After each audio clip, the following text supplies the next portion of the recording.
Good day and welcome back to Elementary 72 Gaming. Now I'm back again with another collaboration, and here with me is HAVAK from HAVAK Gaming, or HAVAK37. Say hi. Hello, HAVAK here. Okay, cool. So we're going to be going through the list of the 5 ships that I am in charge of basically when it comes to our build and our collaboration. So my ship from the frigates is the Nemesis 2. Okay, so I'm just going to go through the stats in it.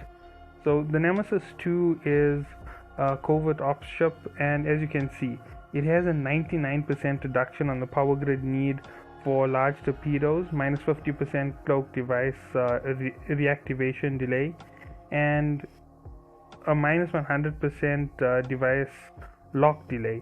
Cloaking device lock delay. So you can lock a target immediately after decloaking. Okay, large missiles and torpedo upgrade bonus, plus 10% kinetic damage per level, plus 5% large torpedo explosive damage, and plus 10% large torpedo flight velocity. So that there is a big boost to how much of power you're getting off these torpedoes. And as you can see, there's a 50% addition to the speed, and right at the bottom is the expert frigate command bonus, and that is minus 5% inertia modifier. So there we go with just the basics on the Nemesis. Now we're going to have to go through building it, and you're going to get to see where we go with the ship. Now obviously, considering that I saw this big bonus to the 99% reduction on torpedo power grid need, I'm obviously going to head straight for that weapon. What do you think about that, HAVAK? I think that's where. So Savant the Mighty earlier was thinking that his battlecruiser or whatever had a 99% reduction, but it was 95. I think he was because he went through your ship list with you when you're picking out the ships, and I bet he's remembering this Nemesis 99%. But yeah, it's got a lot of torpedo bonuses. You're not going to use the cloaking stuff in this particular event. No, but, no. Yeah, I could use it. Oh sure. I mean, giving up a low on a 3-slot low is this kind of hurts, but you absolutely could. Yeah, but anyway, so yeah, so I'm just looking at this C-type large torpedo. I think I went over this with you in your video. If you look at the damage types that it inflicts, it's 254 of each damage. That makes it over 1,016 per one hit from this weapon. That's if you get to apply full damage.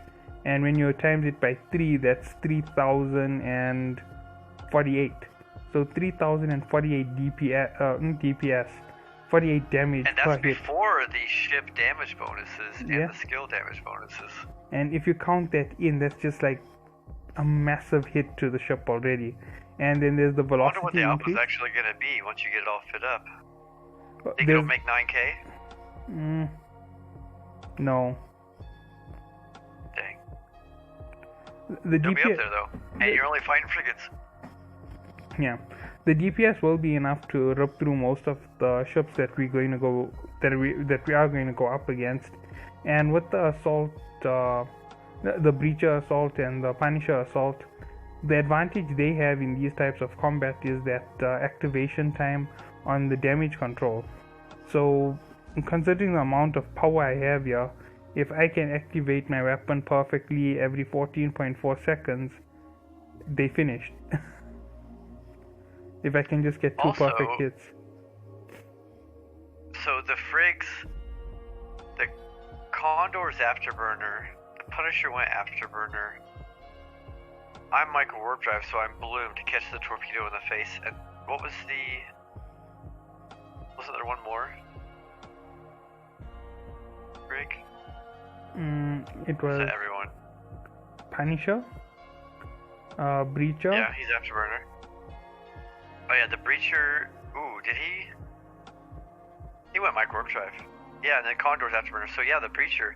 So the Breacher is gonna bloom his TIG. Well, he has a signature reduction, so he won't catch your whole torpedo, but I sure will. Yeah, and plus with that flight time increase, I have quite a bit of extra flight time, so I'm gonna be able to cover a little bit more room. So my missile range is already blown up a little bit more. So I have about a 15k range on this torpedo. And it's not just any torpedo, it's a torpedo that's gonna blow up and take your ship with it. So yeah, it looks like I have a nice weapon system here. So with 3 of them... your ship is pink though. There's that. Yeah, there is. But there is something else that I haven't yet added to it. The fact that you have the damage bonuses standard from missile. That's 36% extra damage, and with it being 1,000 per missile, it's so easy to add that on. So it's almost 1,300 per missile. So I'm over 4,200 per hit. This is enough to destroy a destroyer with one hit. So if you don't activate that damage control unit against me on the first strike, you did. If you get hit. Yeah, and if anybody turns on their micro warp drive but they forget to move, depending on what goes in the mids. Full damage. Yeah. So I'm gonna stick with this. I don't think you have any objection to it. Nope. Sounds really good with the rolls of the ship. Nothing too quirky. You have too much quirky in one event. Oh, this is very quirky. It's going to really make a big show on the field. So in terms of mids, I'm thinking of going double web and one warp scrambler.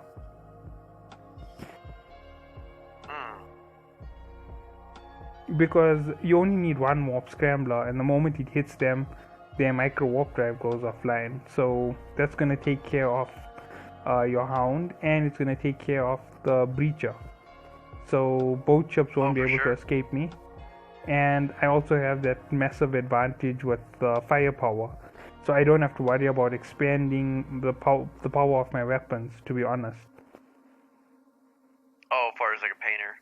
Yeah, I don't need to put a painter, I don't need to do anything crazy for it. I just need to slow the enemy down so they can take a hit. For sure.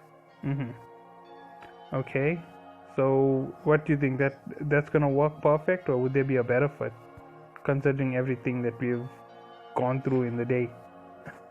No, I think that's good. And also, like, a lot of people have been fitting like reps in the mids, but if you can apply your damage like you're thinking, like, it's not gonna be a long fight, so you don't need to. Theoretically speaking, this ship is a one-shot end to any frigate, because no frigate can stand up to it with full DPS. At 4,200, if you can catch anybody, it's a theoretical insta-kill. For sure. Obviously, if they manage to escape my range faster than I can lock, then I'm in trouble. I think the Nemesis locks pretty fast, is it? Because you don't have the cloak fit, so you're not getting that scan res hit from the cloaking device. Yeah, pretty much. So you should have pretty high scan res. Not as fast as the interceptor, but you should still lock pretty good. And then we have the low slots on the ship. Oh, and it probably goes worth mentioning that the frig fights we're going to be starting already from 5 kilometers from each other, sitting still with a countdown. Yeah. So it's not like you have to chase them down or anything. You just gotta snatch them like hungry hippos. Yeah, all I've got to do is just charge straight in. So even if they start running, the moment the lock is complete, the scrambler will knock out their micro warp drive if they're running micro warp drive, and the webs will hold them in place if they try to run any further. And the moment the moment your speed drops below 1,000, you're in very big trouble with those torpedoes heading your way. Yeah, because we're starting at 5k and we're using Predator. Electronic warfare, so that's like 14 kilometers. So you're gonna have to go 10 kilometers before a frig can lock you. That's a kind of a big ask. Yeah, and if anybody holds off on deploying those damage control rigs, the ship isn't gonna take any hostages. It's just going to one shot.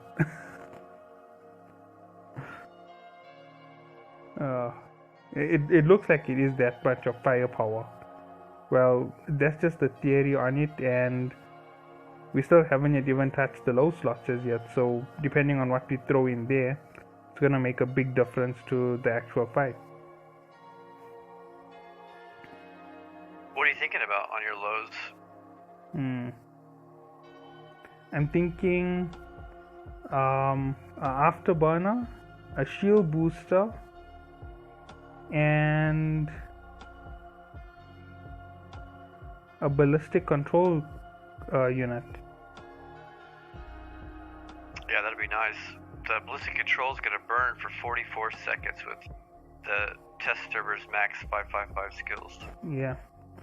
And that's going to be probably 4 times as long as the fight. If it applies the damage like you're thinking. And with the ballistic control, the damage increases by 20%. So 5,000. And if you do need to shoot twice, it's going to have a faster cyclet rate with the damage control turned on. So it's 5,000 per hit, and it's 2 hits in 20 seconds. So that's 10,000 effective. If you count any type of reduction from the fight, if there is a reduction for the small ship taking the large hit, it's going to be something like 10% damage. So about 1,000 DPS in 20 seconds. So I would lose if there is such a big reduction. But if I do apply enough Weber fire and stop the ship, it's going to definitely help me big time. Yeah, I'm trying to do the long shot. I'm betting against application. The application is going to fall off. It's undoubtedly going to have a fall off, but I'm just hoping that I can apply for a few seconds. Oh, for sure. I'm hoping I can get outside that 14 kilometers. I'm chasing. I'm going straight. I don't have to run. I know.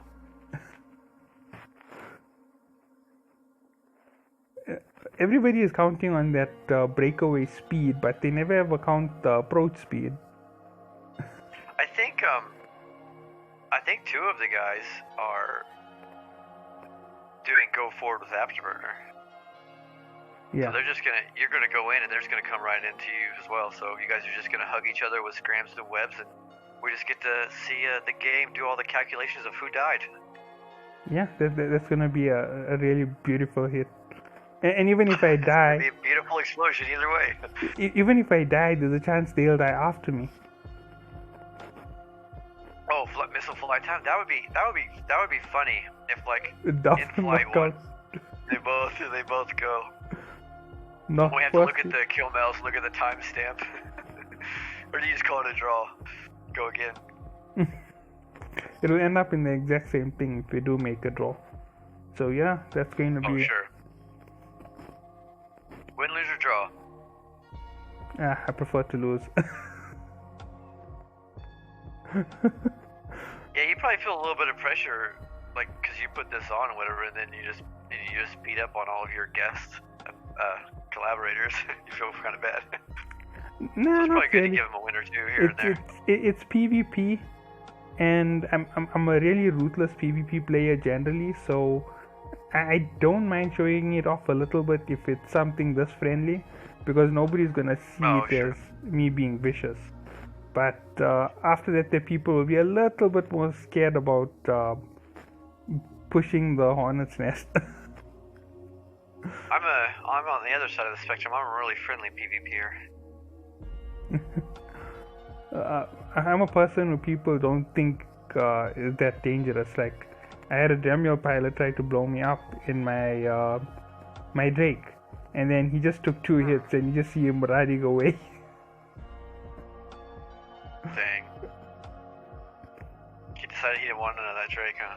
Nah, because as I said, the damage doesn't apply directly. It takes a few seconds to run into the ship. So the first sometimes that's what's nice about missiles, because by the time they decide that they need to leave, the missile's already in the air for the next one. Yeah. So he decided he's gonna catch me and he's gonna destroy my drone. So while he was shooting my drone, I shot my first volley.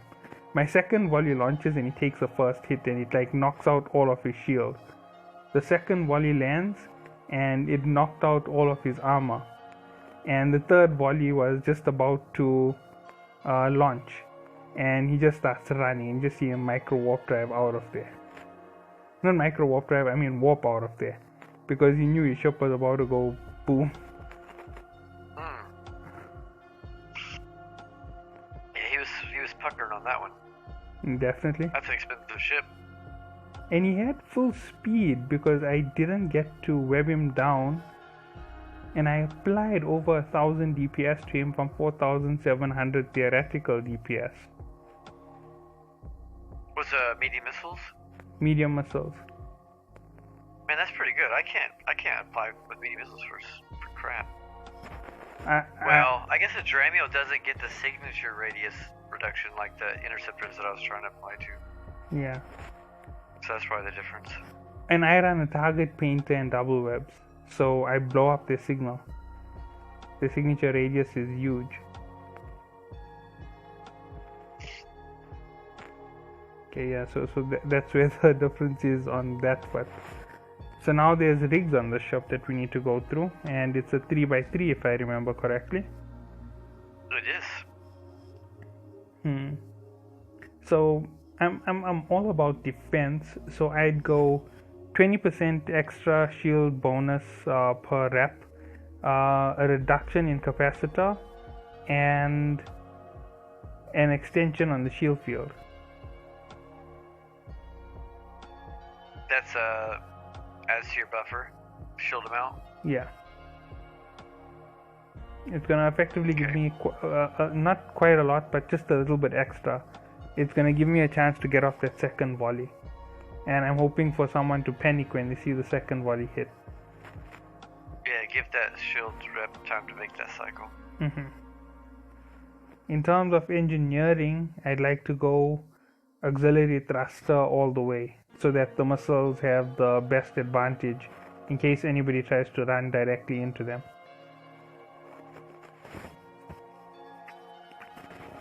I'm a fan of ox thrusters. I know. I'm stealing that idea from you. It served me well. Speed is life. Like you said, if you go slow, you die. If you web a frig, he's dead. And with this, yeah, I get that extra speed, that nice solid speed, so if someone decides to slow me down, it's not going to stop the damage reduction. So I'm definitely going to still have that advantage. And since I think I'm the only person with double webs, I'm going to have a distinct advantage on application of damage. Yeah, I am the only one with double webs. I almost went no web. Wait, I just want to reconfirm my low slots. It was Afterburner, Shield Booster, and ballistic damage, whatever the missile ballistic control. Yeah, I should know that. All I fly is missiles, and I don't know what you call it, the little ballistic control. Okay, yeah, so that's gonna be a nice solid hit, and with that entire setup, I think that's gonna be a nice Nemesis. You gonna put a skin on it, or just leave it pink? Leave it pink.